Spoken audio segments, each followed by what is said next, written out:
Sir இங்கே மண்டலத்தில் தெரிவிச்சா நல்லா இருக்கும். ஒன்று. ரெண்டாவது வந்து போன மாதம் கொடுத்த அந்த 999 மனுக்கு, அதாவது என்னுடைய மனு கோரிக்கை மனுக்கு இதுவரை பதில் இல்லை. 10 நாளாக மேடத்துக்கு நான் மெசேஜ் போடுறேன், ஃபோன் பண்ணி பேசுகிறேன், எல்லாத்தையும் ஃபாலோ பண்ணுறேன். இதுவரைக்கும் ரிப்ளை பண்ணல. 999 மனு என்ன மேடம் இதுவரைக்கும் வரல வழியே சொல்கிறாங்க. இருக்குது மேடம், முடிச்சாரு ஒரே சார். அப்புறம் வந்து பார்த்தீங்கன்னா தெருநாய்கள் வந்து எப்போ கட்டுப்படுத்தணும்னு தெரியல. இன்னும் வந்து இன்சிடென்ட் உங்களுக்கு தொடர்ந்து நடந்துட்டு இருக்கு. நாங்கள் ஏரியாவே விழுவை ஏரியா திருப்பூர் மாவட்டம் பரவாயில்ல நடந்துட்டு இருக்கு. காரணம் என்னன்னா இன்னும் அது வந்து சரியாக ஆட்டப்படலை. இதுக்கு எப்போ தீர்வு வைக்கப்படும்? இது ஒருவேளை வந்து உங்களால் முடியல அப்படின்னு சொன்னா சார்னால ஏதாவது ஒரு லிமிடேஷன் கொள்கை ரீதியாக முடிவு எடுக்க முடியல லிமிடேஷன் சொன்னீங்கன்னா நாங்கள் அடுத்த வழியை தேர்ந்தெடுக்கிறதுக்கு உங்களுக்கு இதெல்லாம் இருக்கும்.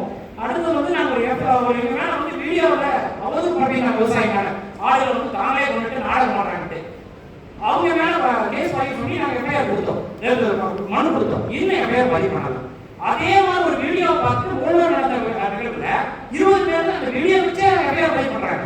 ஏன் இந்த வீடியோ வச்சு ஏன் அவங்க மேலே எஃப்ஐஆர் தான் பதிவு பண்றாங்க? ஏன்னா விவசாய மக்கள் மிகப்பெரிய விரட்டி திருப்பூர் மாவட்டத்தில். ஸோ அதுக்கு மேலே சார் இன்னைக்கு வந்து ஒரு இலக்கு நாங்களும் வந்து என்னோ ஆணைகள் இறந்தாலும் பொறுமையாக இருக்கிறோம். ஏன்னா போராட்டமோ எதுவுமே பண்ணலை. ஒரு நேரம் வந்து கொஞ்சம் கால அவகாசம் கொடுக்கணுங்கிறதுனால மாவட்ட நிர்வாகத்துக்கு அவகாசம் கொடுக்கறதுனால பொறுமையாக இருந்தோம்.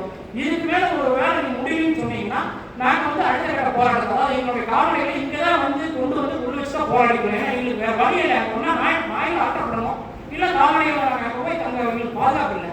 அதனால் இதுக்கெல்லாம் ஒரு தீர்வு வேணுங்க சார்.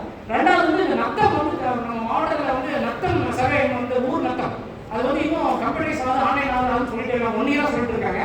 அது எப்படி ரெஜிஸ்டர் பரிவர்த்தனையும் நிறுத்தி வச்சிருக்காங்க, அது எப்போ தீர்வு கிடைக்குங்கிறதையும் சொன்னால் நல்லா இருக்கு. நன்றி.